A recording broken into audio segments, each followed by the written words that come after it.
Good evening. How are we all? Happy Monday. Thank you very much for tuning in. We should be broadcasting live onto Purge TV and Rumble. The camera's a bit iffy today. I don't know what's wrong with the picture. I think the camera's on its way out. So, but anyway, do let me know if we're coming through all right on Purged and Rumble. I can see people in the comments, so we should be fine. Marty, thank you very much. On Purged. Marty says asylum seekers may be given £100 a week to leave taxpayer-funded hotels. Listen, I haven't even read that, but these people are just full of nonsense.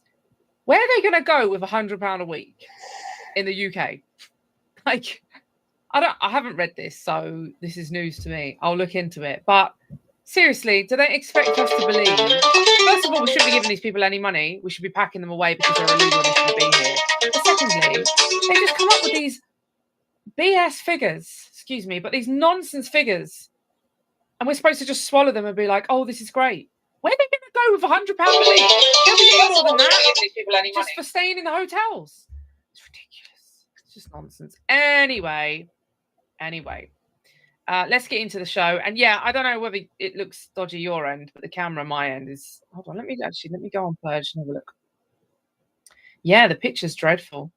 I don't know. I think the camera's on its way out. That's all we need. I've been thinking this for a while, actually. I remember it went really dark at one point. Hey, Gregory. But it's a bit iffy. But anyway, we will persevere. Actually, let me say this before I say hello to everybody. Let me just say this because I might forget. Myself and some of the folks over at the Donard Priory, the Templars, have had a chat about the schedule for live streaming. Now, those of you who are very kind enough to assist us in the background of our respective movements will know that we're under a lot of pressure at the moment. There's a lot going on. And I know that equally, you guys give your time every week. In fact, every day at the moment, because the current schedule is roughly. I'm on Monday, Wednesday, Friday. Jim's on Tuesday, Thursday, and he does a Sunday service. And the Christian Nationalist Party are sending you a Sunday service, which I think is very important because we've got some members that overlap between the two movements, but some that don't. And also, we have a varied membership. So we send out our Sunday service, for example, this week yesterday was a remembrance service, but slightly different because I couldn't find one that wasn't just dripping with political correctness or some ghastly woman dressed up pretending to be a bishop. So I hope that those of you who took the time to watch the one yesterday enjoyed it because I thought it was really good. It's a really good channel. He's a Catholic. The week before was about Halloween. That was an Orthodox priest. The week before that was a good old Presbyterian like myself. And so, given the nature of our organization and that we have a varied membership in terms of denomination, although we have one faith that unites us, and that's in the triune God and in our Lord and Savior Jesus Christ. But that's why we have, that's why we have our Sunday service goes out from all different denominations. So anyway, with that in mind, we've been having a chat and we're thinking about cutting the schedule a little bit, which might be music to some of your ears. I don't know.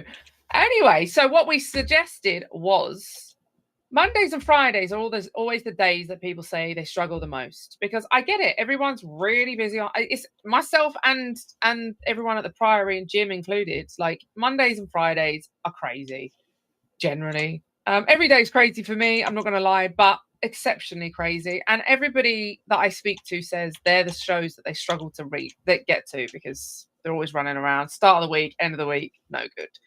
So what we had in mind was our broadcast on a Tuesday. Hey, Charles. We will jointly broadcast on Wednesday, and then Jim will cover the Thursday. And then you have a couple of days break from us, and then a couple of Sunday services.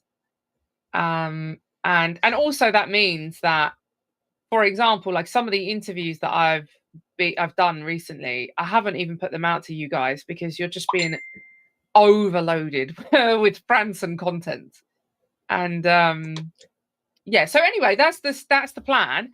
So it would mean Tuesday, Wednesday, Thursday, basically. But I think it's a good idea for Mr. Dowson and I to broadcast jointly one of those days, so that we can fill you in with some of the stuff that we're working on that maybe you guys aren't privy to because we don't want to bore you with them. But anyway, yeah, so that's the plan. So let me know your thoughts in the comments. And then I'll come over and say hello to some people. Actually, I need the Charles, is that that horror one I'm thinking of? Rumble link. Ivan's put it in the top. Let me get that because I've never got it. Good man, Ivan. Ivan's always on the ball. Where are we? Okay, good stuff. John, nice to see you. I will take a look. I don't know if somebody's picked up the email already, but I will take a look. Could you let me know if you're a member of the party? Because that may well be why you haven't had an option. Motorbike Crusaders in. Nice to see you. And Marty as well. And John's in on Rumble. Good stuff. And Leo. Good to see you, Ivan. Oh, Ivan says he's. Hold on, I can hear myself. Let me get rid of my. I can hear myself in Rumble. Let me just mute myself. Hey, Marianne. We've noticed your message. I haven't noticed it. Ivan, someone has. So anyway, well done. But Ivan, if you could flag it to me, maybe forward it on to me if you can. That would be good. What do you think of the left's meltdown on the shutdown stuff? Okay, good. All right, and yeah, you put the link in Rumble for Purge. Good stuff. Purge is our main streaming channel, but we are going to start streaming on the other platforms as well. And let me go over to Purge. Let's see who's in. Obviously, Ivan's at the top. Good man. Mitch is in. Nice to see you. Give my love to Sherry. And Marty's said about the asylum seekers. Yeah, I'm going to look that up, actually, because, yeah, I'm just so sick of their lies. Just lies, lies, lies. Wes, greetings in Christ to you. Nice to see you. And John as well. Present and correct. Nice to see you, John. And Joseph, good to see you. And Matt as well. And hey, Matthew Colin. Schneider, nice to see you. Good day to you. And Lady Matriarch. And John Kopasaki's on both. Good man. Glad to see you. Mitch says, I will miss my daily reports, but understand 100%. I think a mutually hosted report would be great. Thank you. I hope people agree. Colin, I try to do something about something about what's going on in Britain too every week. Yeah,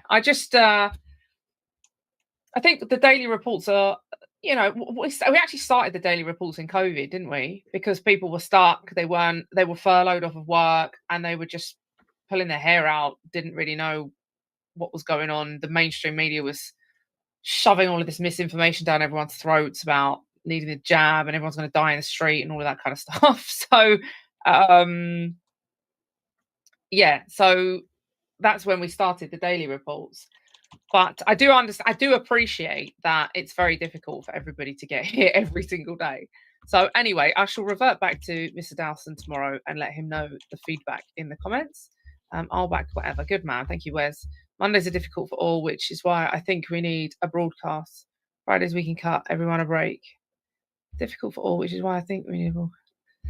Do you mean Mondays are difficult? What do you mean by that, John? Or I can text you later and find out what you mean by that. Do you mean difficult to do? I got a video from Kamalek, a congresswoman, talking about what was all in the negotiations and what was going on with this whole shutdown and how much the Democrats lost on this, really. Or you think we need one? Because or what they were trying to get. They were trying to get billions of dollars for illegals and everything.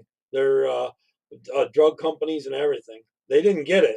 At the moment, I mean, I don't mind covering a Monday and then we have a break and then we'll do a joint one on Wednesday and then Jim will do Thursday maybe. I don't know. I think Fridays are difficult. Fridays are becoming very difficult because it's the end of the week and I do a lot of work for the Templars. And so I'm normally broadcasting on a Friday and I have to sign off at a certain point and say that I can't help you now because I've got to go and do a broadcast.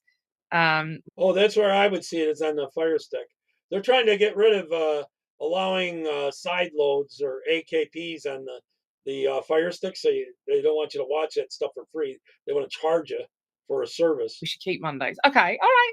Just let me know your feedback. Look, I can't say for definite what we're going to decide on, because it does. They both want to, Gregory. They want to both work together to take down America. The Islamic extremists, along with the socialists. Really depend on Jim as well. I can't put words in his mouth, but we're obviously open to suggestion. So just let me know what you think. If we can do it, we'll do it. Let me know your thoughts in the comments. All right. Hey, so they say hi to Charles. I think. Okay. So let me. Darling Stuff says works for me. Whatever stuff. Okay. Right. Let me get into the show. what I want to talk to you today, actually, is Christian nationalism. Would you believe? It's really funny because the UK mainstream media have avoided talking about Christian nationalism for as long as they possibly can. Now, I myself am obviously based in the UK, but the majority of our members are based in the United States of America. Christian nationalism is like an established force, if you like. I agree, Pat. So they are getting worse in America, and the UK are because we are such a godless nation. And I don't speak on behalf of all of our citizens, because obviously I myself am a blood-washed Christian, and I know they are becoming the new fascist. That many of you are. But in terms of our nation and the rhetoric, like, imagine Donald Trump stands up and talks about Jesus. Can you imagine Keir Starmer doing the same? Those of you maybe don't even know him particularly well, but yeah, it's just impossible to imagine. It just wouldn't happen. You're right. So they've been avoiding talking about Christian nationalism for as long as they possibly can, and now it's been pushed to the forefront. Now, there's a few things that I want to say about this, because some of the characters that are presenting themselves in the UK certainly are presenting themselves as Christian nationalists are complete and utter charlatans. They aren't even culturally Christian. And by cultural Christian, I mean there was a time 100 years ago, less, but let's go back 100 years, which actually isn't that long. It sounds like a long time. It's not. When society as a whole in the UK was Christian by nature. Our laws were Christian, our communities were Christian, everybody belonged to a church. If you didn't belong to a church, then it was frowned upon, to say the least. And so there was no abortion, there was no gay marriage, there was no pride, LGBT, furries, transitioning children, none of that. There wasn't even any effeminate men, not really. I mean, you'd obviously throughout history, we know that there are people that have had homosexual tendencies, because we read about some of the horrific acts in the Old Testament, like Sodom and Gomorrah. So, it's not to say that there weren't men of that persuasion, but they certainly weren't. They're desperately trying to load a lot of Islam into Texas so they can flip that, so they can always win. Flagrantly, like flouncing through the street like we've got now. Along with the socialists, and they got Michigan, Minnesota. They're trying to do New York. But we are in somewhat of a new dispensation, and this country, the UK in particular, is an apostate nation. We have turned our back on our Christian values and our Christian faith. America is far from that. Well, I'm very pleased to say. I'm not saying that it's perfect in America. I'm not saying that you guys are embracing the faith in every way. I'm not talking about you specifically, but I mean your government, the people that are running the country. Obviously, we would want it run as a Christian nationalist nation, which means we'd have strict rules on religious freedom, for example. I'm going to show you a video about this in a minute because it's quite interesting to see. But anyway, by and large, you can still talk about Christ in America. You still have people in government talking about God, not in the UK. It is just so far from some of these other countries. You can get arrested for praying even in your head. What we recognized as normality. And therefore, any talk of Christianity, unless it's, in the negative, is just gone. So the mainstream media don't want to talk about Christianity unless, for example, I'll give you a prime example. Remember when that awful, I'm with you, Pat, crazy looking guy, let me see if I can find him actually. Oh, Roger's joined. Nice to see you, Roger Madison. I don't know if I've got a picture of him. I might have deleted it because I didn't want to see it. I've deleted it. That lunatic Axel Rudakabara, the one that stabbed those babies.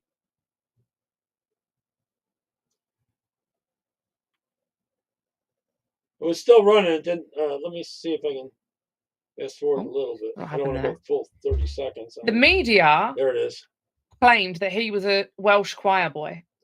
I downloaded this. a Welsh choir boy from a Christian family. That's what they said.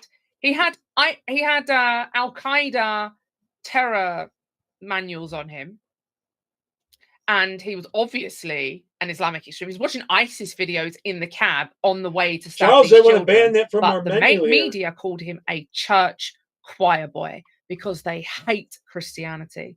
And I was speaking to some people about this at the weekend. I remember writing an article about this years ago. I mean, maybe 10, 15 Sausage years too, ago because it has bacon for some in it. publication.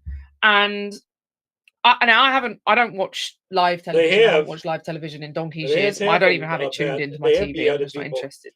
in UK, But and it's going to happen way more back and in more. the day, like try my age, but like 30 years ago, maybe more, it was quite common for every household to watch the same thing on TV. And one of the things that like my old grandmother would have watched was EastEnders, right? I'm a Londoner, or was. I don't live in London now, obviously, but Londoner. And people would sit down and watch EastEnders. And there was a character that always stuck out in my mind, and her name was Dot Cotton. You must know Dot Cotton. Everybody knows Dot Cotton. Even if you're in America, everybody knows Dot Cotton, surely. I'm sure she's a long time gone now because she was pretty old back then. It was 30 years ago. But she was depicted as a crazy old lady that used to sit there smoking her fan. I got a video I'm going to play that talks about, reads right from the thing what the penalties are in Sharia law for different things you do.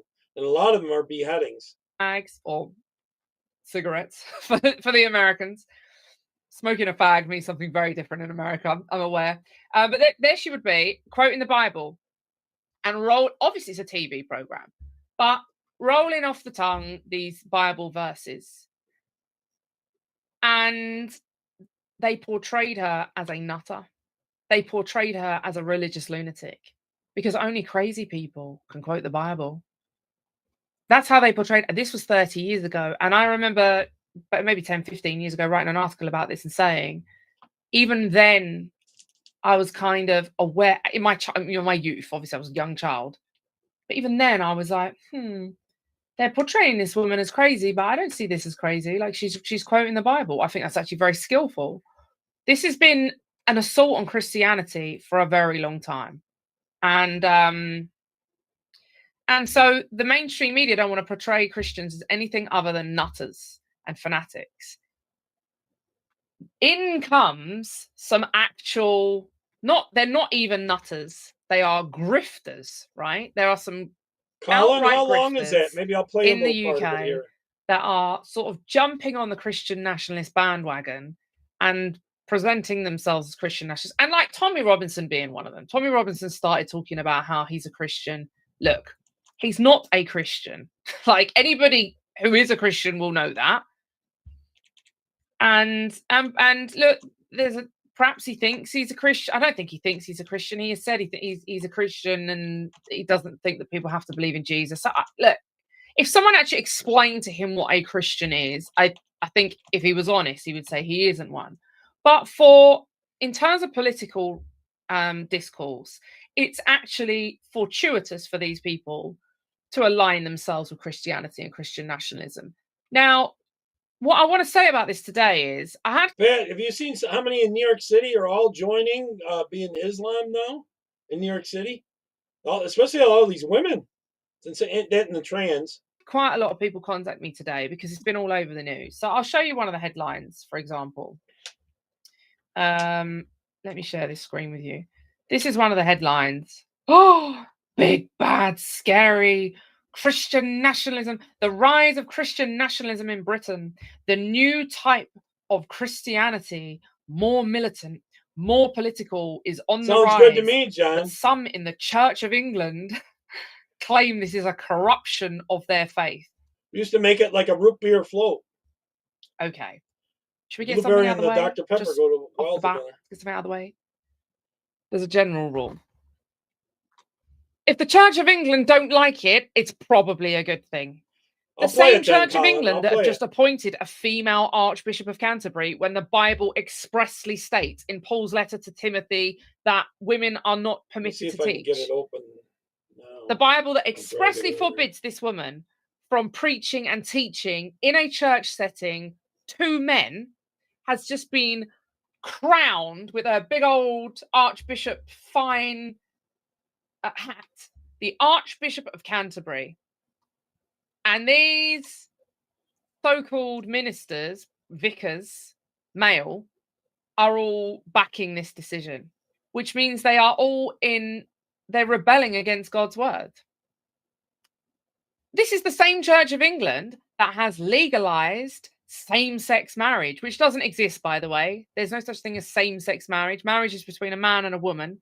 Two men can come together and do some pretend ceremony and call it a marriage, but it isn't a marriage. Oh, they're over there killing Christians. You call it what you like, but it isn't a marriage. In all those nations. Because marriage is between one man and one woman. But this is the church that has agreed to that. This is the church that's got trans vicars, female bishops. So frankly, if they don't like it, it's... I won't say who, but I have a friend that used to help me track and find... we're still close friends. Her husband has since died, but used to help me track and find people on these social media sites that was catching ISIS-type people. And anyways, she's in a Muslim country. And she left being a Muslim when 9/11 happened. And her brother-in-law beat her up, left her for dead, and she survived. So she has no contact with her family anymore on her side, other than her mother, but senile now. The guy, her brother-in-law, thought that she had beaten her to death, and she survived. Probably a good thing, right? Just get that out of the way right now. Anyway, the article goes on to speak about certain characters, and there's one there in that little video, that little GIF video. Yeah, in New York City, he's talking about no alcohol, no cigarettes, no gambling. I wonder how well that's going to fly in New York City. Certain characters in the UK that have quite cleverly, and I don't mean off their own accord, but because they've got huge financial backing, been maneuvered into a position of kind of notoriety very quickly. These men were unheard of even a matter of months ago. But they did vote for that piece of crap. Given a lot of the geopolitical shenanigans and the fact that people are being paid to push a certain narrative on social media, it's created like a vacuum. And also because the nation is so far away from Christianity, biblical Christianity, it's left a vacuum, and these people have jumped into it. And a lot of people have contacted me today and said, Jada, seriously, these guys are not the face of Christian nationalism. Like, they're charlatans. They're not Christians. They're not blood-washed Christians. They don't know the Lord. They are grifting, and it's an affront. And I agree with all of that. I'm going to put this on record. I agree with all of that wholeheartedly. I absolutely agree. But there's going to be a but these here. People. We don't align with these people. We don't work with these people, and we never will unless they come to redeeming faith. And we will know if they come to redeeming faith because we will know by their fruits, right? You know, it's the same thing when Tommy Robinson came walking out of jail with the rosary beads around his neck, and everybody said, "Oh my goodness, look, he's found the Lord in." Gregory, you know, when we used to track him and find him, and we turned them into Trump during the first time, and they were right on it. As soon as Biden came into power, they go after you for turning him in, for having him turned in. That's how bad it was, and we had to kind of give up doing it, you know, for a while, finding him and turning him in. It was open game for Islamists to come in here during Sleepy Joe's term. Jail, and he said, "Yep, I found the Lord in jail." And then within a couple of weeks, just back to just usual ranting and raving, swearing, cocaine, all of the usual stuff, brothels, all of that. You know, even at one point he was posting stuff online about these kids that were going nightclubbing, bringing just totally inappropriate stuff. And it was like, for me, it's disappointing because look, imagine the good that could be done if he did come to know. Rides and a lot of imagine the clubs, reach that man has been given by the likes of Elon Musk and those who have put him on a pedestal. Actually, drinking did go down. Promoted him mercilessly. Imagine if he came to redeeming faith. I submit that if he came to redeeming faith, they would remove him from those platforms. I've seen some of these Muslims that do get drunk, and they do go to the strip bars. That's and look, I'm not sitting here bashing everything that Elon does. Elon Musk bought Twitter. He opened it back up for people to come online. One might say that's a good thing. It brought me back on after 6.5 years I've been banned from social media. Some of the people, Gregory, are finding out were a long ways away from me. Some of them weren't that far. Closest ones I found was in Corning, New York. The closest ones I found. And it reopened my platform. My platform is seriously strangled, and I cannot grow it because I won't talk about the stuff that they want me to talk about. I speak about things that I'm not allowed to say. Actually, I did. Even though it's supposed to be the market square, free speech. Somewhere I still have. We have to be realistic here. Elon himself has said he's not a Christian, and the man is very heavily promoting. One in DC too. Let me see if I can creating a civilization on Mars, leaving Earth and creating civilization on Mars. He's very openly promoting AI. Cops gave me badges and has stuff. Created neurochips for people's brains. So I'm giving you examples, tangible examples of fruits that are evidence that someone does not know the Lord. Because no matter what, someone who does could not involve themselves in such things, in such matters. I agree, Gregory. It's just not possible. And even to a certain extent, like I've always said about social media, I despise social media, but I know that we've got to use it because she was we need the to hero reach in people. that. We need to use the platforms available. And unfortunately, we live in an age of technology where we have to take advantage of the platforms that are available to us. Me personally, I don't care for it. I don't care for any of it. I like the days when there was no social media. There weren't even mobile phones. I remember those days very briefly. Don't get me wrong. When I was young, there were mobile phones, but no one really had them. We just used to make plans. If you saw someone in the pub on a Sunday after church, go after and getting ready before they're going to have their Sunday lunch, you'd say to me, "You coming in next week?" "Yeah, see you next week." And they would be there because people were more reliable because they didn't have so much stuff to distract them. These days, it's all online, and I don't care for it. But listen, that's the age that we live in. So we have to use the technology that's there. But we have to be mindful that it isn't always a force for good. And that some people that are being portrayed as in our camp and on our team may have a foot in. We may have some similar values with them. We may agree with them on some points, like immigration and stuff like that. We might agree with them on that. And I don't dispute that for a moment.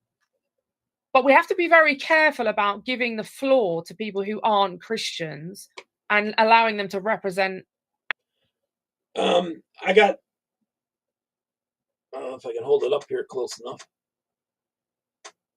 I got an honorary hat from the Syracuse cops for a summary turned in that were planning an attack about 5 years ago.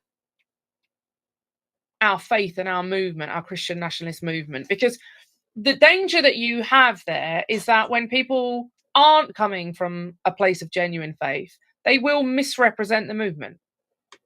And that's not to say that we're all smiles and hearts and bunnies and rainbows, because we're not. Hey, Paul.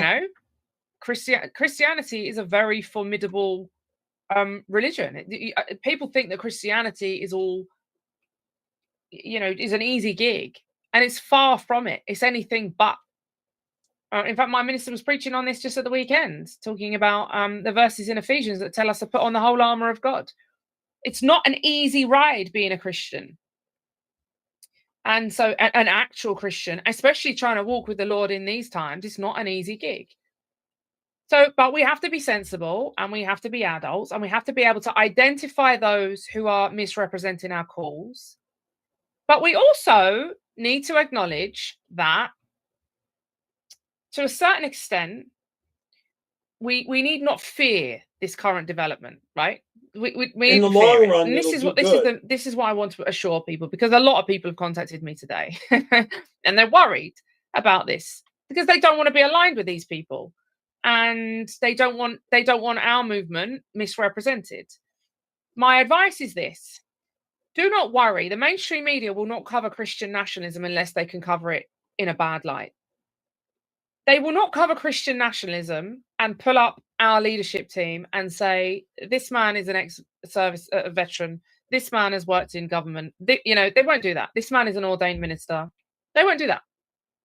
What they will do is they will get people that are willing to misrepresent and grift off the movement, and they'll put them forward and they'll say, look at these lunatics, like they did with Dot Cotton and EastEnders. But, and you might say, well, that's a bad thing. Yeah, okay, it's a bad thing. That's not good. But what they are doing is they're introducing the term into the vocabulary of the United Kingdom, where it is almost non-existent. Almost. And that's why we have so many members in the US and Canada. We have plenty of members in the UK, I have to say. We do have a lot, but we have far more in the US. And that is because Christian nationalism is an established force in the US. And in the UK, it's been drowned out as much as possible. The media now are allowing it to have some oxygen because they're portraying it in a bad light. Let me assure you something, brothers and sisters. And I haven't got this video ready, actually, but perhaps I'll show it to you later in the week. There's a very good video of Charlie Kirk talking about Christian nationalism. He was doing one of his Q&As at a university, and someone said to him, are you a Christian nationalist?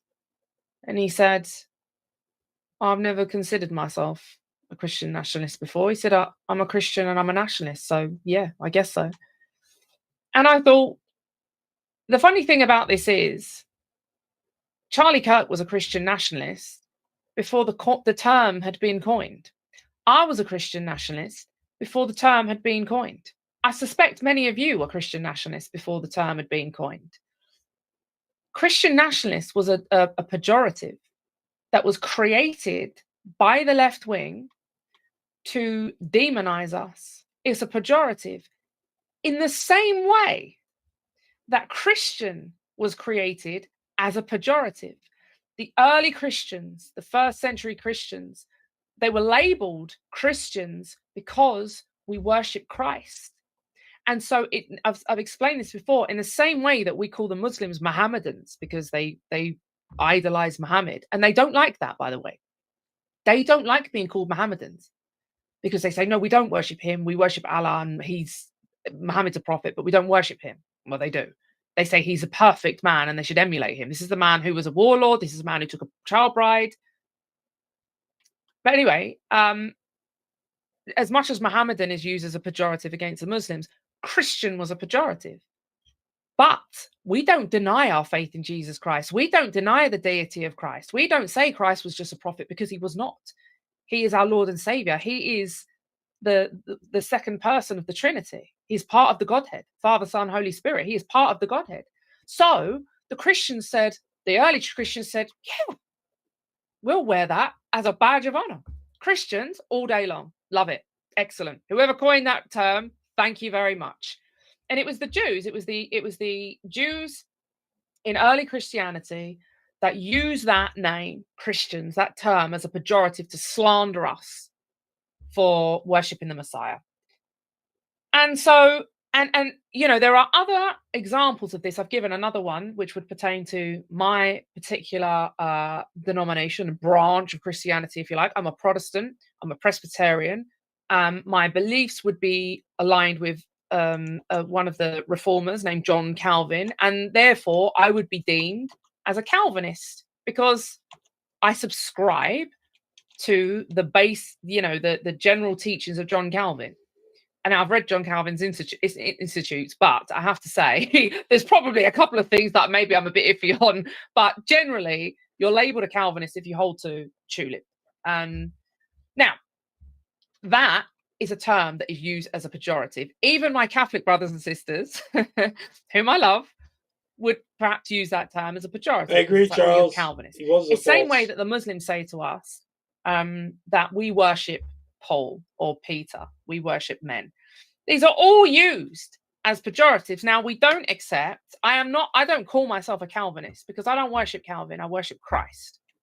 I acknowledge that Calvin is a very knowledgeable man. I believe that he was working on God's behalf, as all of the saints are, all of us who are Christians are. But I do not worship Calvin, therefore I don't call myself a Calvinist. I do call myself a Christian. And so Christian nationalist was exactly the same thing. It started out with the far left saying these people are Christian nationalists. It's terrible. It's scary. They want to turn the nation into a Christian nation. They want to restrict blasphemy. They want to criminalize homosexual relationships. They want to criminalize gay same-sex marriage. They want to criminalize abortion. They want to criminalize the trafficking of children, surrogacy. They want to ban IVF. They want to encourage people to marry young, have large families. They want women back in the home, men out working, and children being either homeschooled or taught in Christian institutions. They want to remove all non-Christian faiths from their land. They want all of our laws to be rooted. Well, they actually want to eliminate it on the whole earth. They want to eliminate Christianity in their faith. And it's so scary that we're going to call them Christian nationalists. And what everyone will do is they'll go, there's a Christian nationalist coming, and they'll run away. That was the plan. What they didn't realize was they so beautifully encapsulated everything that we are and represent that we said, yeah, we'll take that. Christian nationalists, perfect. Did they cancel those concerts in New York because of the extremists there, or what reason? Christian, we understand. Someone who has faith in the triune God and accepts Jesus Christ as our Lord and Savior, is trusted in him for our salvation. Christians, we've got that one. Nationalists. What's a nationalist? Could you imagine if Turning Point tried to do events in New York City area? Nationalists. Someone who believes in the preservation of respective nations and peoples. God created those nations, set the boundaries thereof, the people within them. So, nationalists, by virtue of the term, are ethnic nationalists. You know, we want Nigeria to be for Nigerians. We want Poland to be for the Polish. We want America to be for Americans. Put the two together, perfect. Perfect. Couldn't have said it better myself. Christian nationalists. So their plan completely backfired. Because everybody started saying, yeah, that's great. That's me. I'm a Christian nationalist. Wearing that badge. We literally wear the badge. I don't even have one of our badges on today. I hope you've all got your badge. But we literally wear our badge. It's in our membership pack. We wear our badge, calling ourselves Christian nationalists, because that is what we are. And we are unashamed. And in the UK, they have tried to avoid this term because they've seen in America, actually, the opposite happened. It was the left in America that coined this term, and everybody said, yep, fantastic, that's us. And away we went, and away we ran with it. And it's finally caught up with the UK. And so, again, what I would say is, do not worry about this initial, bursting onto the scenes, characters that might be questionable and might, you don't want to be aligned with. I don't want to be aligned with these people either. But we cannot allow, the devil is going to try and hijack this movement in any way he can. Any way he can. And look, when I speak of the devil, I am not talking about some non-entity. Again, this is something that we spoke about at the weekend, funnily enough. The whole agenda of normalizing Satan, creating a little caricature to depict Satan, like a little red devil with a pitchfork and his little pointy ears, and that whole agenda was done for a reason. There's a reason why people dress their kids up as little devils at Halloween and think it's cute. It's not. It's dangerous. It's the occult, and we should stay away from it. But it's because this wicked agenda has basically, the devil is very real and he's very dangerous. But what the agenda was, trick everyone to believing that he's nothing to worry about. And therefore, when you hear people speak of the devil, you can just think, she's like Dot Cotton, that old dear that used to smoke her cigarettes on EastEnders and quote the Bible because she's crazy. Now she's talking about the devil. I see it in my comments every single day. Here she goes, talking about Satan, crazy. If you don't believe that Satan exists, you don't have a very good grip on Christianity, because Satan features very early in our scriptures. And he plays a very prominent role in Christianity and in inflicting his evil onto the world. But we know that ultimately Christ will reign victorious because he is God, and he will crush Satan. But it doesn't mean that there aren't dark forces that want to infiltrate every element. And it's the satanic, demonic forces that are infiltrating the churches, like the Church of England. I said to you, if the Church of England is saying something's bad, it's probably the opposite. I will not take counsel from a church that has turned its back on the scriptures, that is permitting gay marriage, that is permitting female preachers, and ordaining female bishops. I will not subscribe. I will not take counsel. I'm not interested in the teachings of that church. As far as I'm concerned, they are heretics. Speakers. I have nothing else to say on the matter. Yeah, they will be. This isn't an isolated incident. They've gone mad and appointed a woman. This is a slow decline. It's already starting to happen. I believe that we're under God's judgment. If you think this is the official church of our nation, of the United Kingdom, and I believe that we are under God's judgment. The Church of England is a product of our apostate nation, turning our back on the Lord. Why would we have a true Bible believing? How could we have a true Bible believing church of our nation when we have killed 15 million babies in the womb? How? You know, someone riddle me that one. How would it be possible if we had an archbishop that would address the nation? And that's why they're trying to do all the bringing in the illegal immigration. It's because we've aborted so many. Say it is an affront to the Creator that we have slaughtered 15 million of his creations in the womb because of convenience or culture or you know, whatever excuse it is that people use for killing tiny babies. If we had an archbishop that was standing up and saying these things, then this would probably be a very different country, because these people do hold a lot of clout. There's a reason we've got the rulers we've got. You know, God judges a nation and gives us the rulers that we deserve. And I submit we don't deserve any better than Keir Starmer or that awful woman who is now the Archbishop of Canterbury, or masquerading as one. She's not the only person masquerading as a bishop. There are people masquerading as bishops and they're being called Christian nationalists. But we stay the course. We do not get distracted. We do not worry about these people. We know what we're doing. We're on a mission. And these people, they are going to throw everything they can at us and this movement. Everything. They're going to come at us from every single angle. They're going to condemn us. They're going to infiltrate. They're going to hijack. It doesn't matter. Do you see Mandami wants to cancel the Christmas and Thanksgiving parades in New York City? Mandami does. Look, we're not here for quantity. We're here for quality. And the Bible... He won't be able to do it this year because he's not mayor yet, but the next one he will. The Bible is the same. The Bible talks about those whom the Lord predestined. The Bible talks about the fact that we were chosen by the Lord, the triune God, Father, Son, and Holy Spirit, all of whom, the Godhead, were present at the time of creation. And at that time, we were predestined to be his people. Those of us who know him, we were chosen to be his people. We are his elect. We are the people that understand when the lunacy is going on, the trans agenda, and people are standing in the House of Commons or, you know, even on the White House lawn and inviting all these trans people to come up and speak. We can see that this is demonic. These people can't. They're blinkered.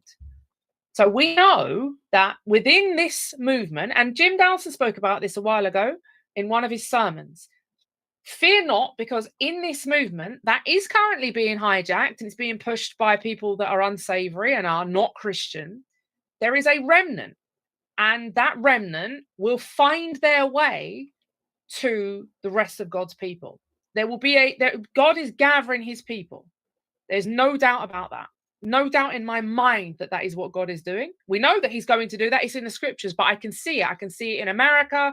And now this is one of those wonderful Americanisms that trickled its way over to the UK. And I've been waiting. And as a movement, we've been waiting. And it's happening. But don't dismay that these unsavory characters are being put forward as like leaders of our movement, because we know the truth, and the people that are looking for genuine Christianity will see right through those people, and we'll just be here waiting for them. And sometimes you've got to kiss a few frogs, right? Listen, I know some of you have spoken to me about your journey to the Christian Nationalist Party and the Templars. Some of you went through to other groups and were like, what is this nonsense? There was just made up nonsense groups and they were doing all sorts of silly stuff.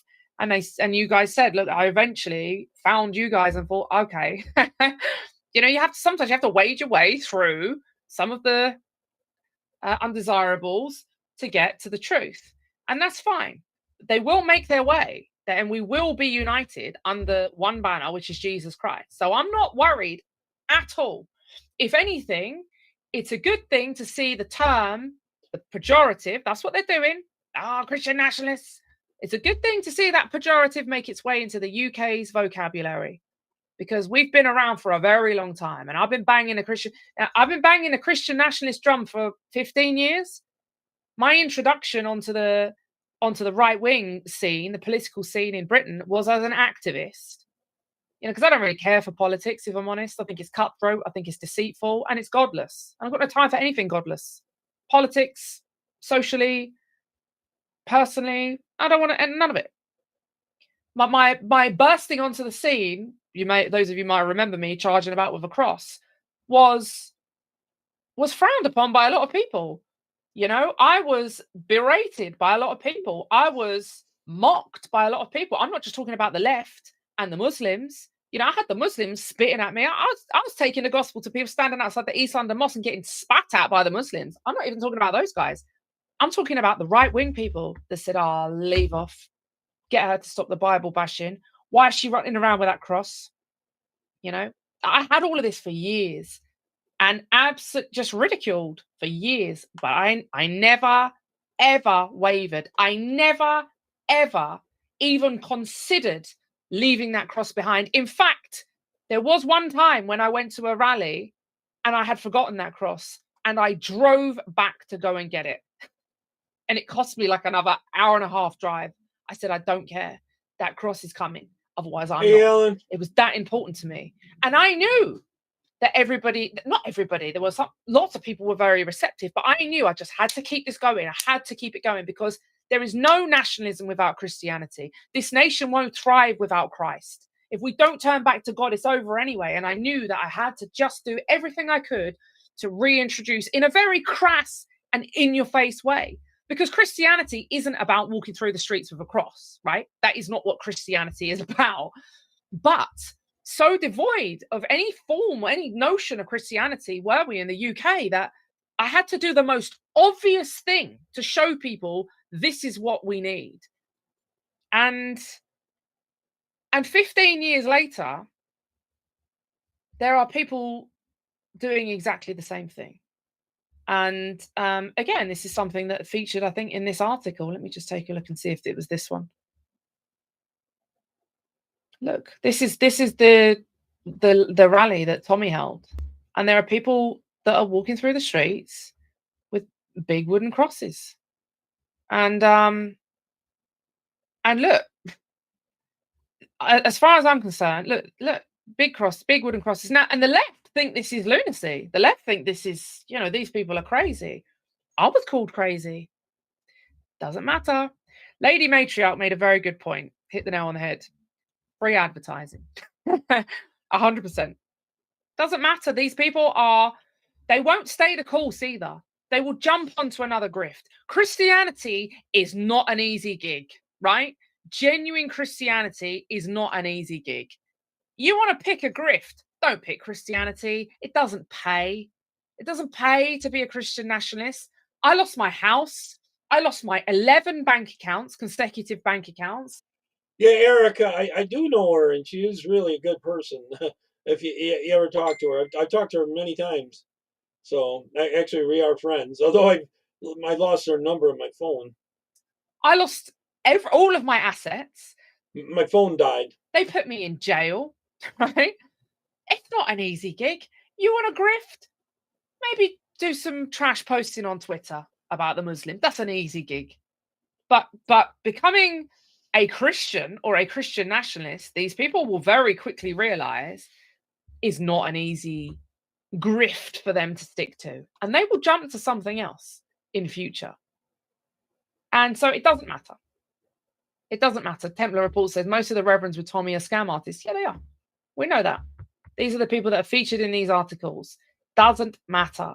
What matters is the concept is being introduced into society in the UK. And that is what I've been working for 15 years, maybe more, mercilessly. That was my ultimate goal. My ultimate goal was not actually, like you see all these groups saying, mass remigration, mass repatriation. I never in a million years thought that I would get to a position, personally, me, Jada Franson, where I could round up 20 million people in the UK and ship them out. Right? I don't think in my lifetime I'm ever going to be able to achieve that. There may be some miracle that happens, but I can't see it. But what I knew I was capable of doing. I don't have iCloud. I have an Android, and my phone died, and I had her on WhatsApp, and I can't seem to get her back on there. Every time I try to reconnect her on WhatsApp, they give me some warning that she's a dangerous person, you know? Because the Bible told me that I had a duty to do it, was take WhatsApp is blocking me from, on the new phone, from reconnecting with her. The gospel out into the world, take the good news, and spread the message of Christ. And that is what we are called to do. So don't let these people distract you. Don't let these people discourage you or dishearten you. We stay the course, we keep going, we run the race, and that's all that we can do. And everybody else around us, let them crack on. They are basically just advertising our movement and advertising the concept. So I do believe it's doing good, you know, even if you don't totally agree with someone else who's Christian, but they're pushing it in the right direction. I think it does help, you know, myself. I hope that gives some sort of assurance to people who were a little bit concerned and reached out to me today. And I appreciate all of your messages, and you're all very welcome. You know, I have a lot of time for you all. We are a family. It's not, you know, I don't want you to feel like we can't communicate on these issues. If you have a concern like that, I'm glad that so many of you did reach out to me and said, have you seen this? It means you've got your finger on the pulse as well. And also people from the US even saw stuff from the UK. So I think it's a good thing that people are paying this much attention. But do not be disheartened, brothers and sisters, because in the end, we win. And we know this. So there we go. I'm going to love you and leave you now, guys. Now, let me say, what is tomorrow? Tomorrow is Tuesday. So I think Mr. Dowson is on tomorrow on the Templar Report, God willing. So if you can, please do join him. And I'll take a look at I haven't seen all of the comments because the screen's a bit dodgy today. I don't really know what's going on. But I'll have a look through the comments, and I'll be having a chat with Jim, and we'll let you know the definites of the schedule. I also need to work out times because I didn't discuss that with him. But yeah, we're looking at Tuesday, Wednesday, Thursday, but I'm somewhat flexible on whatever day I broadcast. But one of them, we're thinking maybe on a Wednesday, we'll do a joint broadcast so that we can update you on. Yeah, she is a lawyer by trade, but they took that away from her. Their government took it away from her because she went against the rape gangs. Stuff that's going on and for both the respective movements, and when they put her in jail there. Just generally worldwide. All right, everyone. Thank you very much for tuning in. Have a lovely evening. Happy Monday. I hope everyone's week gets off to a good start. I hope everyone's got a nice, calm week ahead of them. Mine's not going to be calm in any sense. I know that it's going to be very, very busy. But whatever it is you're doing, stay safe. And I'll see you later on in the week. Take care. Deus Volt. I'll try to get her back on sometime so she can do questions and that. So Colin sent a video here. I'm going to try to drag it over on the screen here and enlarge it. This is from Great Britain News, so it's going to be left-wing most likely. Oh, Okay, that yet again capitulates to the woke diversity mafia. The word Christmas is changed to Thismas. Obviously, we couldn't possibly dwell on it being a Christian festival to celebrate the birth of Jesus Christ. And the whole point of it, as far as I can tell, is to pump out a message of complete and utter selfishness as opposed to love and generosity. And that's before we've got started on the pathetic obligatory apology they felt compelled to dish out to pro-Palestine, I'm offended by everything brigade. Here's the advert. Oh, I would do anything for love. You know it's true and that's a fact. Oh, it's a little tiny Christmas topping.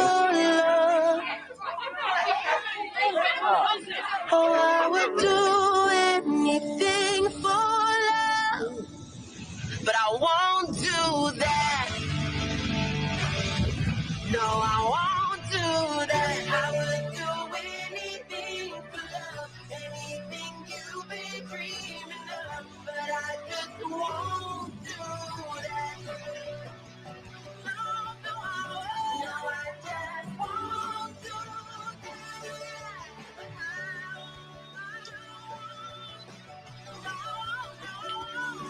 that. This Christmas, do only what you love.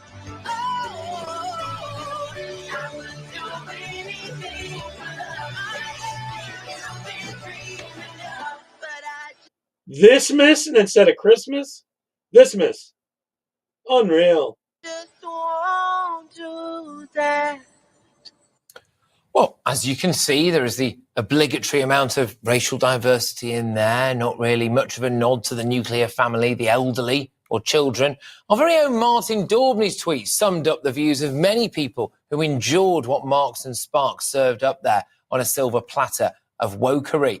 He said, early contender for worst Christmas out of the year from M&S, obligatory gay couple, no heterosexual couple in sight.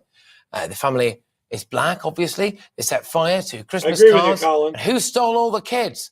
But things went from bad to worse for M&S because there was another online backlash, this time because they defended Palestine supporters. So one original bit of content shows Christmas hats being burnt in a fire. Now, these hats apparently were red, white, and green. Well, they were. They just happened to be those colours. I wonder why. Maybe that might have something to do with, I don't know, Christmas. But this prompted a furious backlash from people saying that they were, and I'm not joking now, burning the colours of the Palestinian flag. Right. Well, firstly, this advert was filmed in August, something... Their target on the left is Christianity. That Tan France, who is a man who appears in this advert, who apparently stars in a show called The Queer Eye, pointed out. Secondly, Palestine does not have a monopoly on those colours, no more than the Italians or the Mexicans or the Welsh do. But obviously, M&S did what all pathetic companies do and completely capitulate. They issued a grovelling apology. So they said, today we shared an outtake image from our Christmas clothing and home advert, which was recorded in August. It showed traditional festive coloured red, green and silver Christmas paper party hats in a fire grate. While the intent was to playfully show that some people just don't enjoy wearing paper Christmas hats over the festive season, we have removed the post following feedback and we apologise for any unintentional hurt caused. Well, as commentator and friend of GB News Chris Rose tweeted, this isn't just pathetic. This is M&S pathetic. This is just hard proof that even when you go massively out of your way to tick every possible box and do everything you can to keep the mob happy, you won't. You'll never win. It's a bit too early to be saying this, I think, but I will say it anyway. Don't have a Merry Thismas. Have a very Merry Christmas. Pot roast, huh? Can you believe that? Why has no one ever told you that the act... Sorry about that. Let me get that out of the way. In fact, I'm going to close that one. All right, I got some other clips here I'm going to bring up. I think I want to go with this one about the Islam and the Sharia law before I bring up Pat Kamalik. Penalties under Sharia law. You can go to Google and just put into Google penalties under Sharia law. Let's get into some of these because these are a doozy. Okay, so if you want to leave Islam, you want to leave the religion, that's death by beheading. Okay. And to my alcohol drinkers out there, especially in New York, you might want to listen to this one. So there's two types actually. So now if you drank alcohol once or twice, you're only going to get 40 to 80 lashings. Now, if you drink alcohol 3 to 4 times, that's death by beheading. I know. Pork roast, yeah. Let's talk about adultery.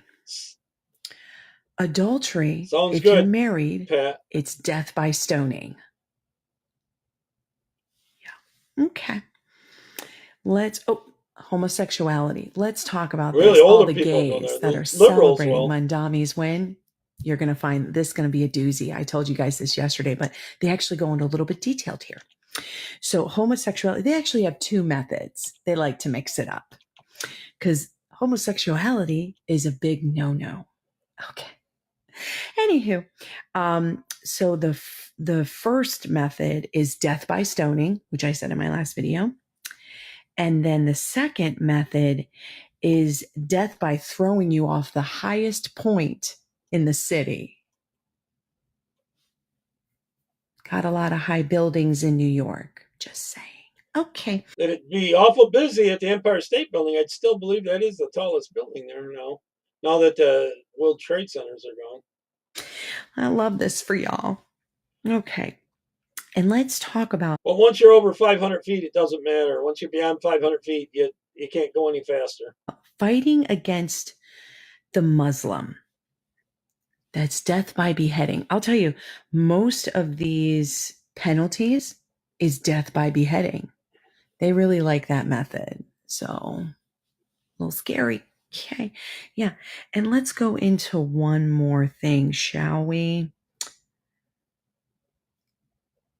Oh, rejecting Quan. Rejecting.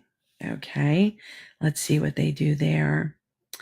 Disbelief is basically what they're stating. That's a big no-no, by the way. Okay. Oh, death by beheading. I'll tell you, they love that method. Okay.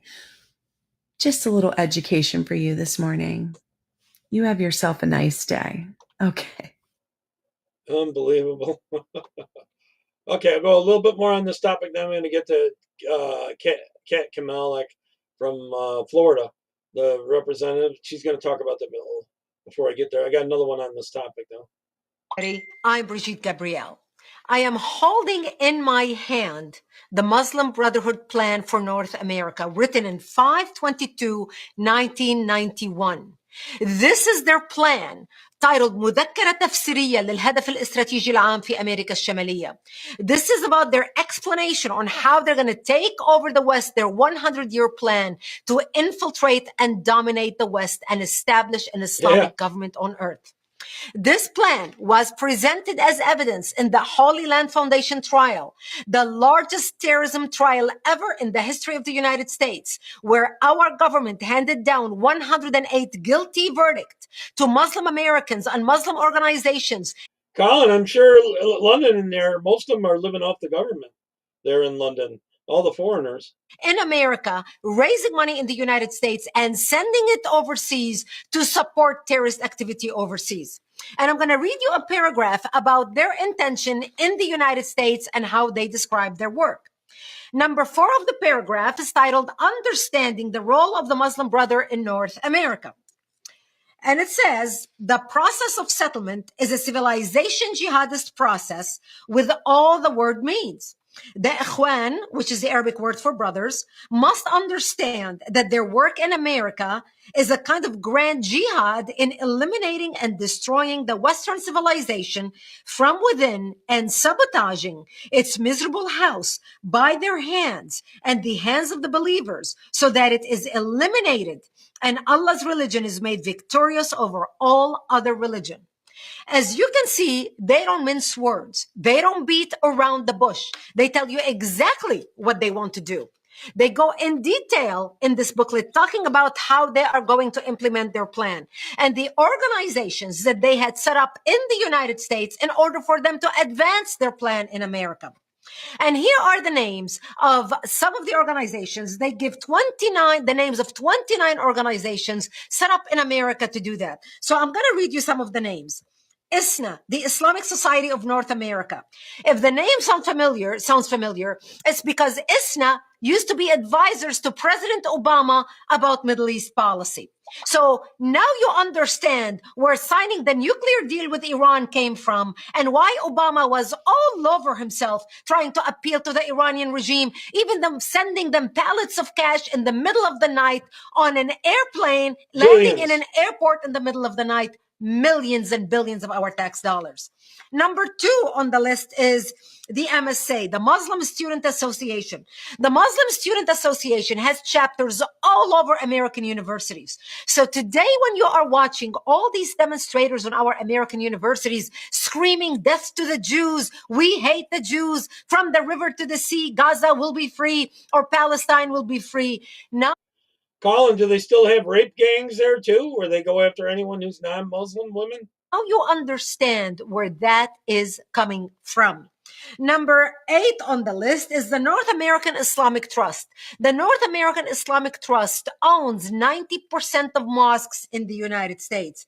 Number 22 on the list is IAP, Islamic Association for Palestine, which later became CARE, the Council on American Islamic Relations.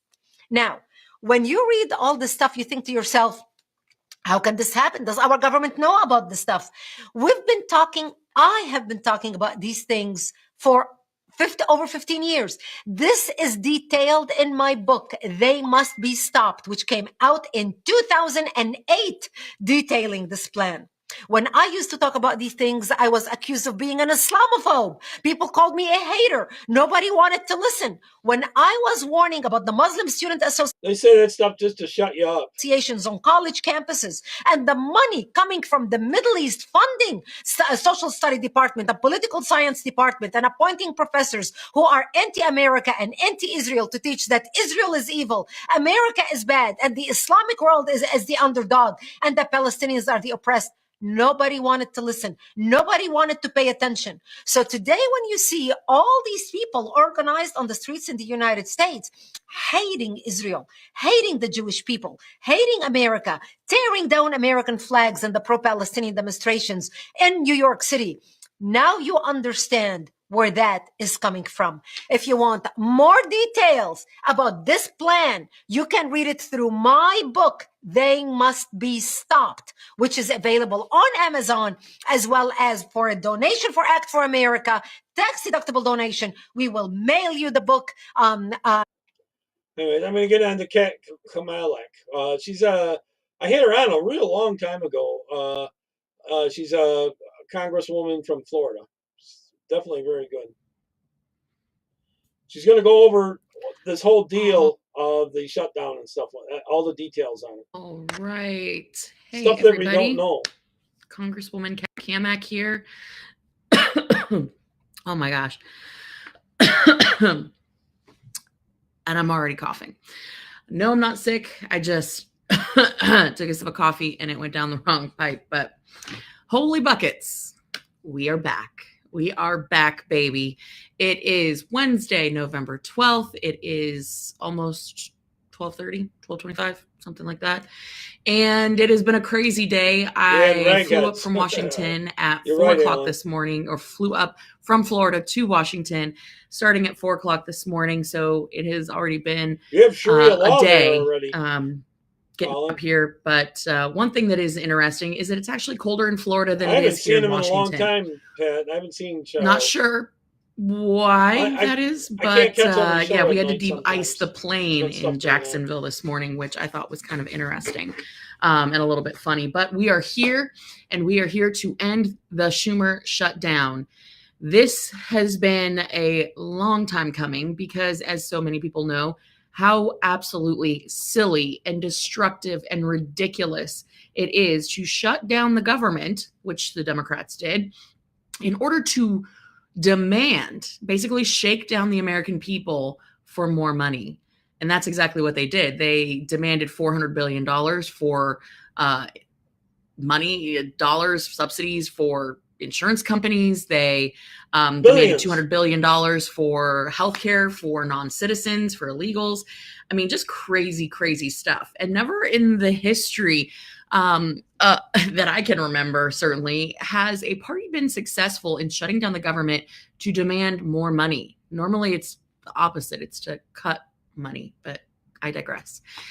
It is almost over now, and I'm just really excited because we've got a lot of freaking work to do, as you guys know. And so now that we are back, I am super excited to once again be bringing you guys behind the scenes of all the things happening in Washington, D.C., because I firmly believe that when you know what is happening and you couple that with, the process, and the process can be super convoluted and confusing and all these things. My goal is to make sure that you guys know what is happening, marrying that with the process so you understand the process. Because once you do that, you become unbullshittable. And that is exactly what the chicken shit politicians in Washington fear most, is people who just don't understand and they try to overwhelm you with the nonsense. And once you can cut through it, and Americans are smart, people get it. They just have lives and jobs and things going on. And let's be John, honest, I'm getting to see civics him back in the 8th just grade on was a long delay. time ago for many of us. So we're going to just take you along for the ride so you know what's happening in your nation's capital, as well as how the process is functioning or not functioning in some cases, because that helps everybody be better. And when I mean better, it means better government. We actually get the government that we want and the I'll be government on we till deserve 7 when we're p.m. engaged. Eastern. So I'm very, very Thereabouts. excited to be bringing transparency. You know who's not Unless they excited? kicked me off. The Uniparty. The Uniparty is not excited about transparency. And I will also say they're printing money like crazy. That's what they're doing, Alan. the career Makes it politicians worthless. not excited about the transparency portion either. But more on that later. I may be a little jacked up because I've been up for many, many hours and I am just blazing through coffee, as you can imagine. If you are on Instagram, I would encourage you to follow us at the Real Cat Camac is our Instagram handle. And the reason why is because I am doing a behind the scenes throughout the day. So you see everything from literally my alarm clock, which I'm an old school person.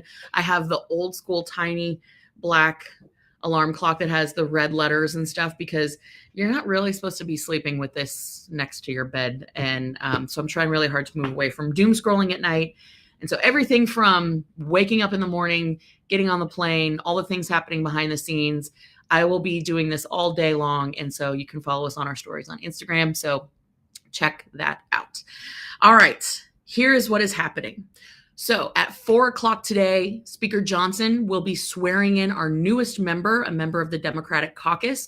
She replaced her father, who passed away. I don't know the district number. It's a district in Arizona. And so we will swear her in, and she will formally become a member of the House of Representatives.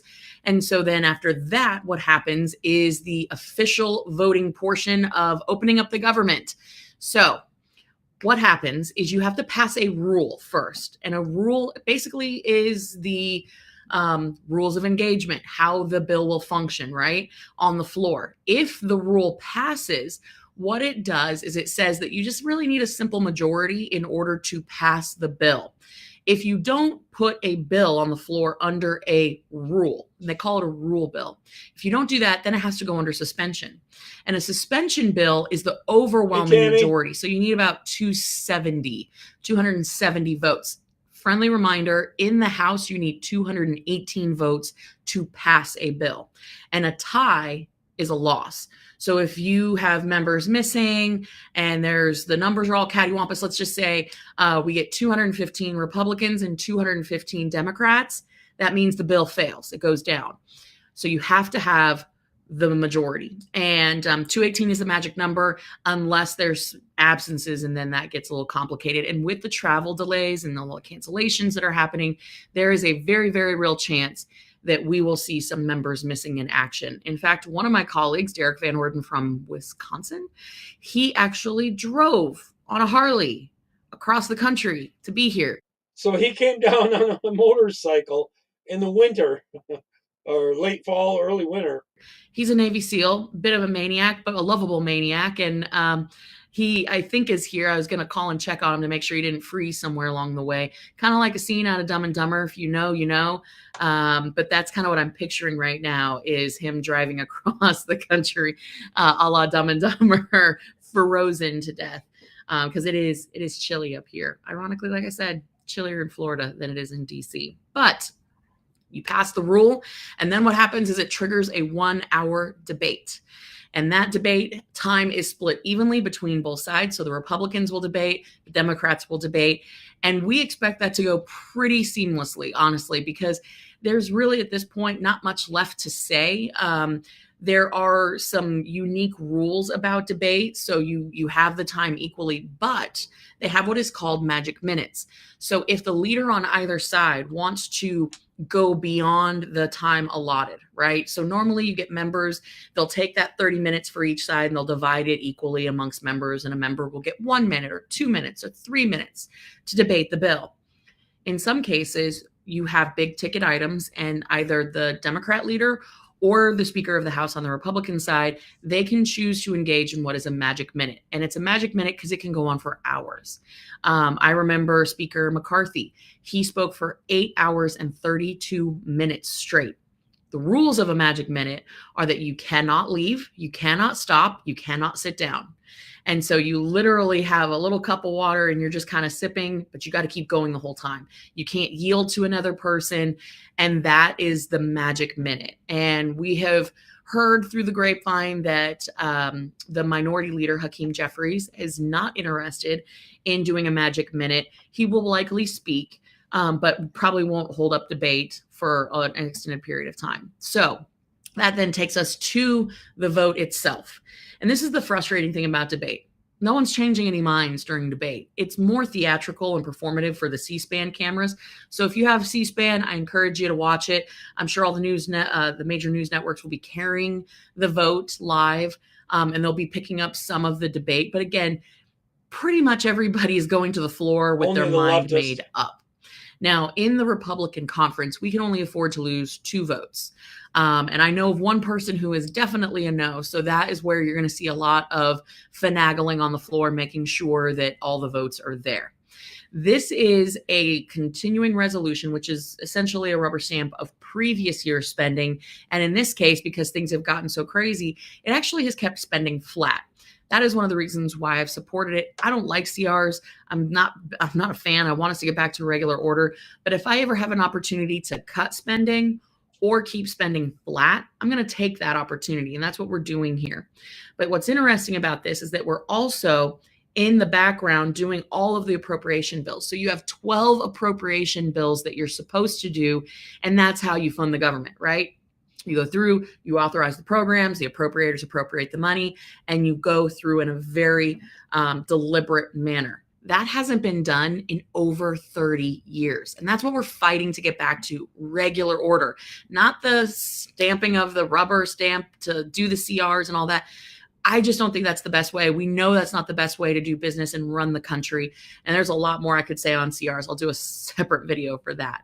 All that being said, we did have 3 appropriation bills that were conferenced, which means the Senate and the House went through and conferenced the bills. And so we're going to actually pass 3 of the appropriation Well, Tammy, you definitely don't live here in upstate New York if you got your windows open. bills, which will then in fund the those 20s programs earlier all today. the way through into the end of September of next year. That's the way it's supposed to be done, where you do it for the fiscal year, right? Whereas the remaining programs that aren't covered under these 3 appropriation bills, they have been continued up until January 30th. So that gives us time to finish the appropriation bills, conference them with the Senate, and vote to finish the fiscal year 26 budget. I know I'm throwing a lot at you guys, and I know I'm I'm talking very fast, and it's because I've got caffeine just basically blazing through my bloodstream right now. But this is important because when people don't understand the process, that's when it gets very, very nasty. And the debate and the civil discussion of programs that we should fund or shouldn't fund, that's when all that stops. And we are at a critical time in our country. We're about to celebrate our 250th birthday. If we want to remain a republic for the next 250 years, we have to get this right. So very quickly, I want to jump through what the 3 appropriation bills are covering, just some of the highlights in there so that y'all know. And of course, I would be remiss if I didn't say share this video, because this is so important. We've had so many people hurt by this shutdown, whether you're a federal employee or you're one of those vulnerable families that really relies on programs that we voted to fund, Yeah, we that the people want those Democrats in the Senate, programs they kept shut as much down as possible. and they voted to not fund. This is important because there's so much misinformation out there. And I think it's important that people have the facts so that they can go out there and make their own decisions on this. So we're going to start with the ag bill. And of course, ag covers the SNAP program, which they ran out of money. There was a big back and forth with the Supreme Court, and it has been a mess. Now, I do think largely we need to have a conversation about why 42 million Americans are on SNAP programs. I also think that the system itself needs complete overhaul and reform. There should absolutely be, and this is actually a bill that we have written serving on the Ag Committee. Cool. If you are buying food Tammy.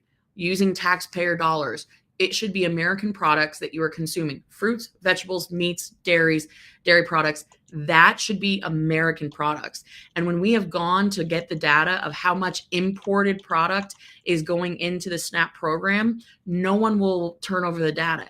And I get a ton of pushback from outside groups and special interests. I mean, it is absolutely crazy. We're going to keep pushing on this because it is absolutely critical to ensure a lifeline for our agricultural producers. This is just insane that this is a thing. But it's got to be Celsius. All that aside, this will fund SNAP all the way through into September of next year. And it also keeps the reforms that we made in the One Big Beautiful Bill, which include work requirements, 18 hours a week. If you are an independent with no dependents, if you are an able-bodied individual, meaning you have no chronic diseases, you are able to work, you don't have any children, you are going to be required to work 18 hours a week. Bingo, or volunteer there you go. 18 hours a week, or be in some sort of job training program for 18 hours a week. So that is the reform that has been made. And again, why do we have 42 million Americans on food stamps is something that needs to be discussed. But also, as part of the appropriation that we're doing for agriculture today, we're investing heavily into agricultural research, $3.8 billion into ag research programs, animal and plant health inspection services. That is critically important.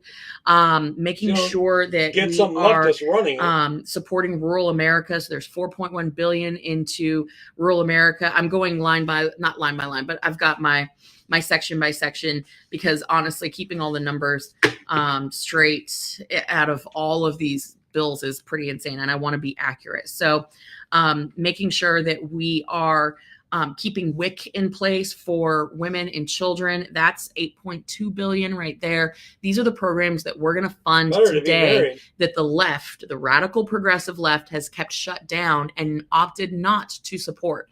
And so that is the ag component. And there's a lot more in there, from rural development to conservation. There's some really great conservation elements in there as well. In the ledge branch approach, this is the appropriation section that governs really Capitol Hill. So you have a member pay freeze. Members of Congress, I should say, are not getting any sort of pay increase. We don't even get a COLA increase. And so that is something that I've heard from people like, oh, you guys are getting a raise. No, members of Congress are not getting a raise. They're not getting a COLA increase. Wanted one. That is absolutely frozen. The other thing is, we in this bill, we fund things like Library of Congress, the Government Accountability Office. It keeps all of the Chinese infrastructure elements like DJI drones and different like Huawei and ZTE technology out of our infrastructure here on Capitol Hill. I hear you. That is what is funding, that ledge approach bill is funding those types of activities. Another thing is we are funding our Milcon VA, which I'm very excited about, because we're in the process of building a new VA clinic in Williston in our district. And we've been successful in securing four different VA clinics across our district over the last decade.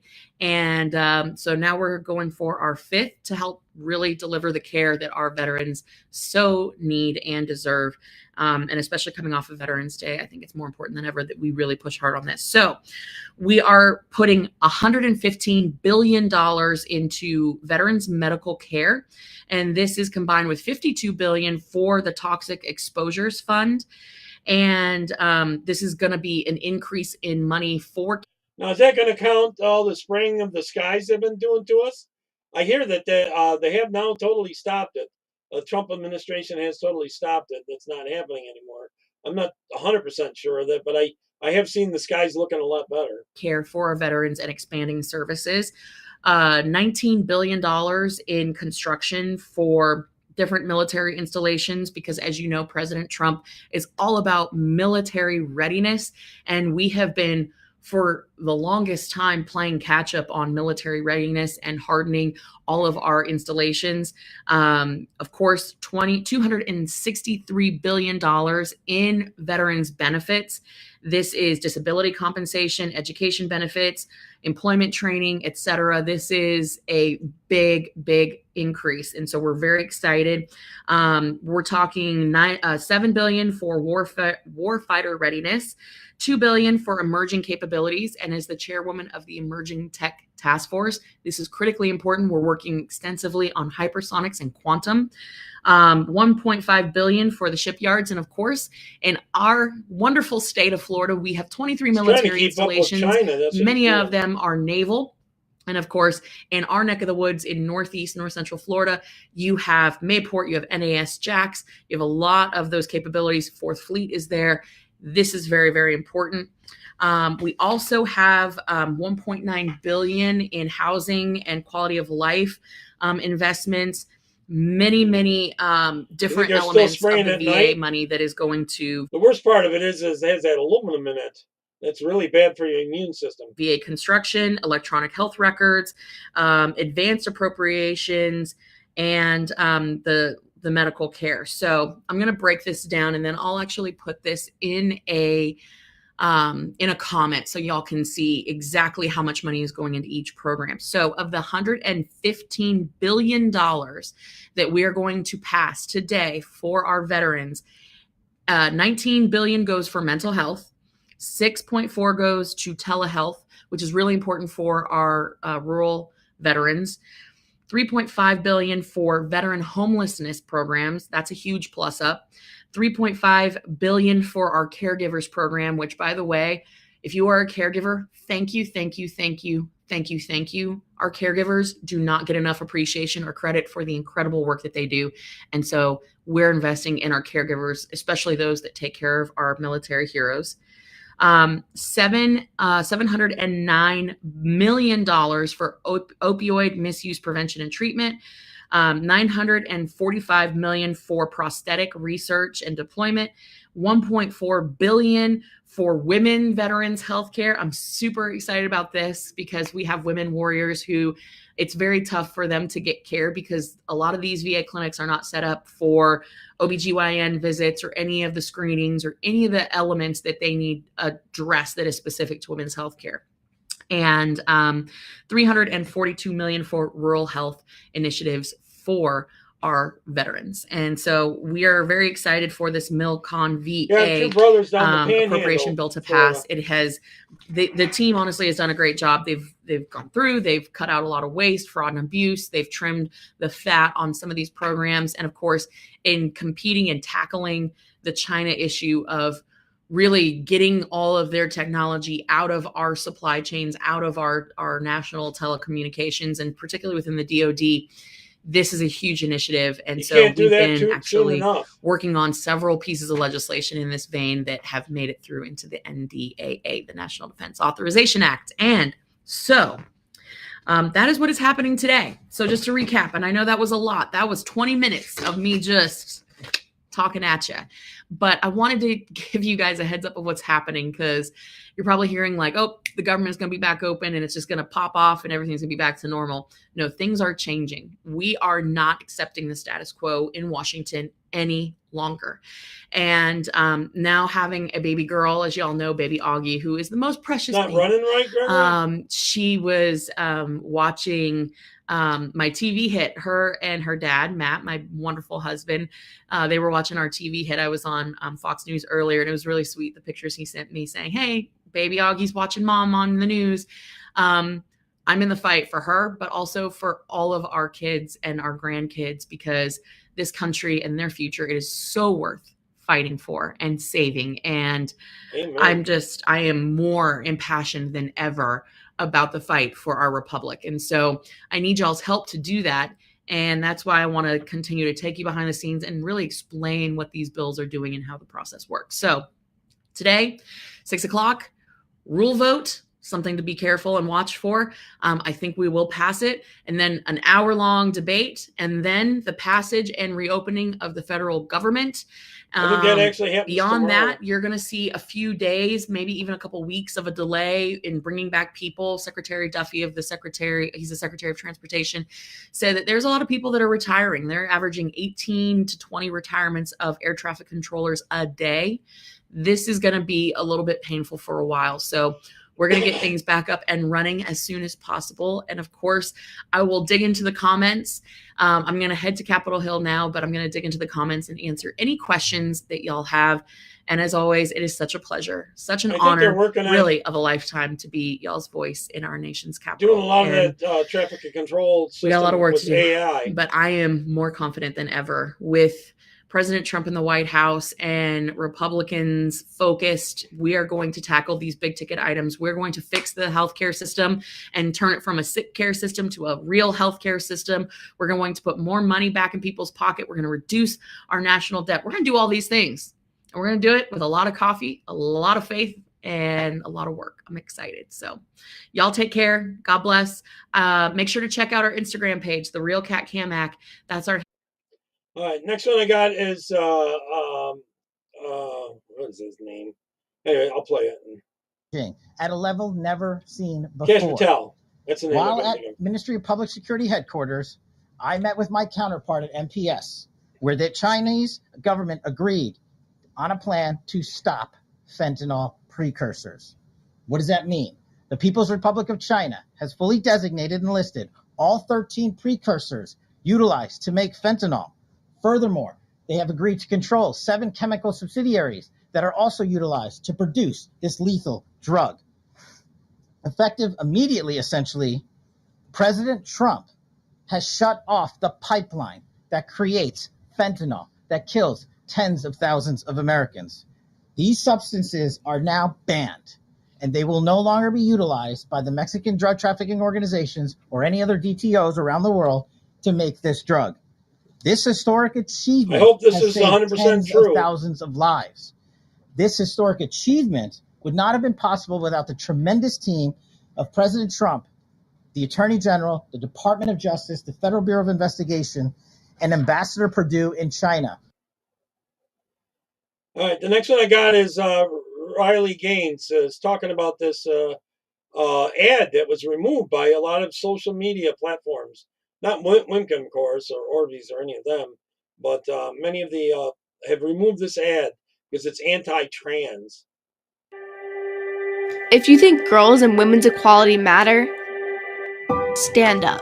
If girls and women's sports matter, and you want your daughters to have the same opportunity you had, stand up. If you know that it isn't fair, Saying that for girls is anti-trans or safe to allow males to compete in girls' sports because it's, well, obvious, stand up. Don't be cowed by people who call you a bigot. You're not a bigot. Don't let men tell us how to be good girls.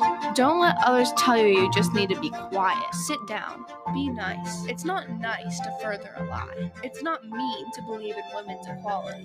We deserve our own sports, privacy, fairness, safety. We deserve a chance to compete and win. So don't be nice. Don't be careful. Be honest. Be brave. Fight for women. We've come too far to give up now. And if you agree with that, stand up and stand with us.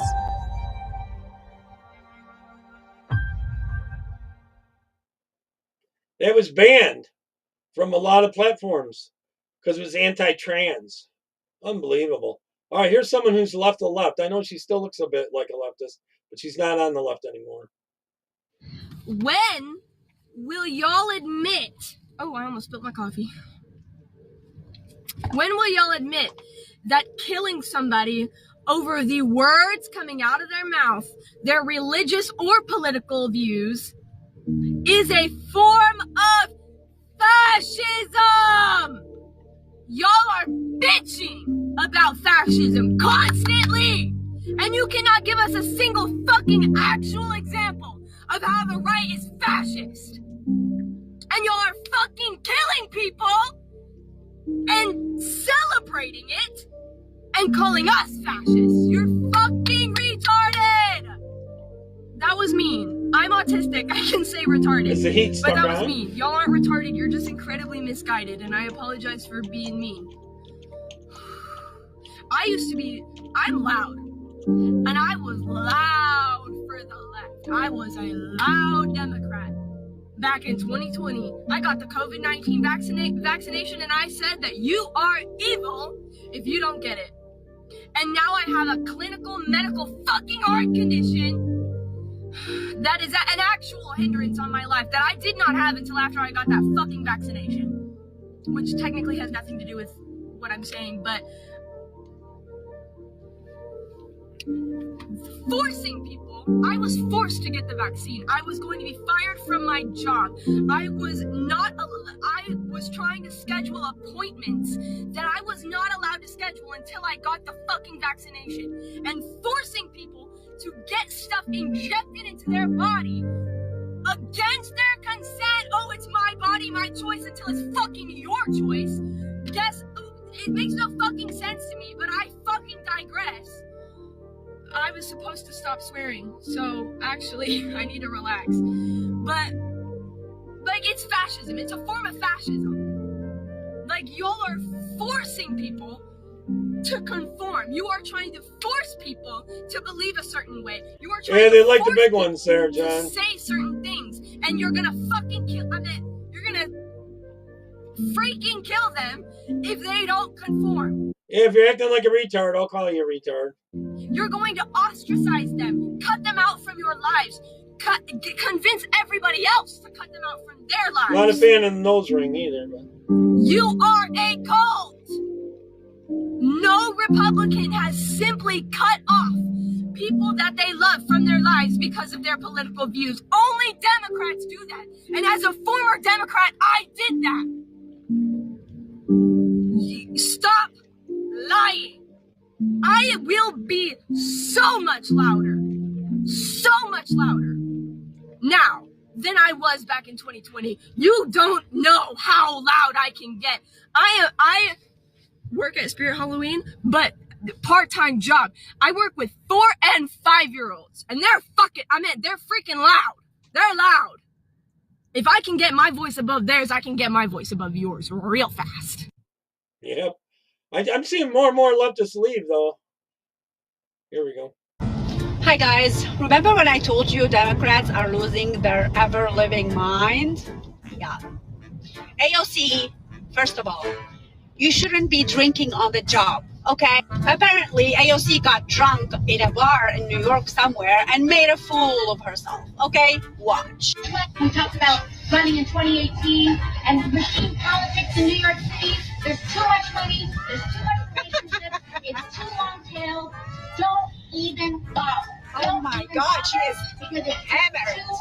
The deck is stacked too high. Hammered. And we didn't listen. And a lot of times in that moment, it was being naive, maybe even politically, uninformed. But we did. And we marched ahead in a distinct rejection of cynicism and a rejection of accepting a dystopian reality in this country. We reject dystopia. Word salad. What is she talking about? Even if it doesn't work out, I would rather go down trying than go down having accepted. We said, even if it doesn't work out, I would rather go down trying than go down. Yeah, pretty drunk there. There we go. if you took the vaccine, watch this video, it could save your life. Some of the vaccines had something inside of them called nanoparticle technology, or nanotech for short. Another word for it is called graphene oxide, which is a specific type of nanotechnology that can self-assemble once inside of your body, and it responds to frequencies or signals. Now, once that graphene oxide is inside of your body, it is programmed to act, or it is programmed to complete certain tasks, but it has to be activated by a frequency or by a signal. The signals that activate it are pulsed from the 5G towers that you see going up all over the big cities. Gregory? You are a ticking time bomb if you have this stuff inside of you, because the world That's for controllers, sure. all they have to do now is pulse a certain frequency out of the 5G towers, and it's going to activate the graphene oxide in your body. And some of the graphene oxide nanoparticles are programmed to do things like cause heart attacks, blood clots, myocarditis, weaken your immune system, or attack different parts of your body. This is how they facilitate the pandemics. It's through frequencies, it's through nanotechnology that they get inside of you, mainly through the vaccines, but they're also now putting it in the food, and they're also spraying nanoparticles like aluminum and barium in the air, which also toxify your body and can also cause autism and a whole array of different health issues that you do not want. So make sure that you follow me on my Facebook account or on my Instagram or on my YouTube. If you took the vaccine, DM me. I'm going to share a video that I made with a nanotechnology scientist that shows all the DNA tests, the before and afters, the blood tests, the hair tests, the urine tests, how much graphene oxide is in people's bodies, how much aluminum, and how to actually detox it. Kirk, a video of who on Triple X? Are you talking about AOC? Is that who you're talking about? All right, here's something on the trans issue here. Here we go. 51% of transgender Americans say they want to leave this country. My child was one of them. My only child moved abroad after Trump was reelected. Bye-bye. They moved abroad because they no longer felt safe in Seaside. They did not feel it was safe to remain here. I've been told that some members of this council find this topic too political. When did standing up for that means we don't have to pay for their meds anymore and are transitioning plastic surgeries? Civil rights of our residents become too political. They don't have a civil right to my money to pay for that crap. All right, here's one from Sidewalk Steve.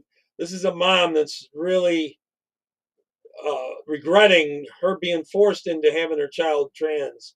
And her child's there with her, grown up now, mostly grown up, and saying that they were pushed really bad. And this is the tactics they use to do it. And so I went, and your next question was adequate diagnosis. No, there was not an adequate diagnosis at the first therapist. I'm shaking talking about this. Sarah Weiner talked to Johnny for maybe 2 or 3 hours. I don't know. I sat in the waiting room, and then when she called me in, it was, "Congratulations, you have a daughter." That was her words to me. And I said, "I don't understand." And, you know, basically by the end of the conversation that I wasn't understanding, she made it very plain. And she said, "You can have a living daughter or a dead son. I think you've saved his life, and I'd like you to speak with another doctor. I'm going to give you a referral." It was very disturbing. Was told 60% of kids from 13 to 23 don't make it. So really all the questions that I came there with didn't really get answered, because now I'm in a whirlwind of my kid's going to commit suicide. That's what they've been in there talking about. That's what they always pull, that bull crap. Don't know. Sorry. So anyways, did I understand? No. But a living daughter or a dead son was pretty clear that there was a bigger issue than what I thought, because I was worried about my own world, right? Trying to keep food on the table in the house. Runs for president, so come out. I went to the doctor. Sarah showed up there. It was Dr. Schumer at U of M. Was I told about risks? No. I was shown a whiteboard, and Yeah, I was they're real shown or that this probably AL. happened They in the might be womb. AL. Not all brains. Every embryo is female, and for some reason, not all brains develop male. You're right, Miriam. And I mean, they had a scientific reason. Every question I had an answer. I asked about side effects. You know, I was told I had limited time to make this decision because I wanted to wait. Johnny'd never even dressed as a girl before. Like, this was like a new question. So I wanted to wait, you know, right? Give my kid a chance. Let's put him in a girl clothes first. I was told I didn't have time. I was on a very short time list, or Johnny would pass as an adult later because I was going to screw it up. And then when I still had questions, it was more of, look, you know, if you're not a supporting home, we have supporting homes. And then looked at Johnny and said, you know, we have people that will help you and you can stay on this path. So now I'm panicking. They're talking about me losing my kid. They're talking about my kid dying, you know. And this is my visit too, first introduction with the doctor. Your next question, discussion about risks. I was told that all the side effects were reversible, except for if this was right for Johnny and he stayed on it long term, he might not be able to have kids. There's not enough evidence for that. There was no other side effects. Everything was reversible. Discussion of D-trans. I didn't even know what D-trans was. It's not reversible. For years after that. No, there were no discussions of that. And if I asked him anything, by the way, our doctor, I don't know about everybody's doctor, our doctor was gay. So by visit 3, concerned mom, he's nice, he's happy, he's painting a picture of this is a better life. So me, I'm trying to innocent. Maybe this guy is saying, I mean, he's a doctor. These are all professionals I'm talking to at some of the best hospitals in the country. So now I'm questioning my own self, right? And I'm trying to save my kid's life. So my question on third visit is, I'm so glad you're doing this for kids. Did you feel this way when you were a kid? Is this why you're on this path? Immediate offense. No, there's a difference between gay and trans. Johnny's brain is different. So, you know, and then after that, any questions I asked, like, were there dissenting questions? Oh, wait, I'm sorry, I skipped one.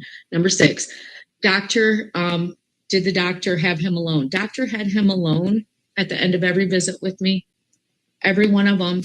And it was common practice. So I needed to step out of the room. Number 7, were there dissenting questions? Anything I asked after first or second visit was inappropriate. When Johnny started having issues that I believe now, since WPATH files came out, I believe is from the meds, and they were awful, awful side effects within the first year. And I started asking questions, and I was told they were inappropriate, or I was told I needed another doctor that handled stuff like that, because none of that had anything to do with. Now remember, they kept this young boy in there for over 3 hours, talking him into he was a girl when he was young. He had no symptoms at all of this until these doctors got a hold of him, and psychiatrists and stuff like that. They wouldn't let her go in the room. Then they had her come in. Do you want a dead young girl? Is what they were saying to her. His job or the meds. And these questions were very important. And if I tried to get another doctor, but we have to hurry and get him on the meds right away. That makes him a customer. No doctor wanted to see Johnny because they don't understand the meds. So right, we Gregory. had no other doctors. And it's a sales until job. There were things like when he was peeing blood. And I took him to a specialist. They dealt with it. Is something had caused a ulcer in his bladder. Oh, couldn't it be all the stuff they're doing to him? He had a biopsy, had surgery and stuff. He was 17. Dr. Schumer wrote in the notes that he had a kidney stones or something and excused it off. And none of that was true. And I have the other medical records that I can send so that you have those to go with the ones from U of M. And I spent many years then questioning the medicines, but they had Johnny so convinced. And when we questioned it, if I take him to a doctor because I questioned it, those doctors would say that it can't be the meds. So I looked like a crazy person for years trying to find out why Johnny has a lot of the stuff that he has going wrong with him. Thank you, And Melissa. until the WPATH files came out, Johnny was still on the meds until then. So 8 years. It's probably messed him up for life, and he's going to die young because of it. The clock is set to run out for 250,000 Venezuelans in the United States who have temporary protected status. Now, this federal program allows migrants from unstable countries to live and work legally in the United States. But those protections will become a thing of the past. They will disappear just before midnight. CBS News Miami's Yvonne Taylor spoke to a woman who says she is worried about her future. These 260,000 Venezuelans will lose their status, their work permit, and their driver's license. And for the first time, while putting together this story, people that I'd reach out to for an interview did not respond. And two of them told me, I can't talk. My family and myself, we are desperate because this happened so fast. This Venezuelan woman with TPS, and who we will call Maria, spoke to us under the condition of anonymity.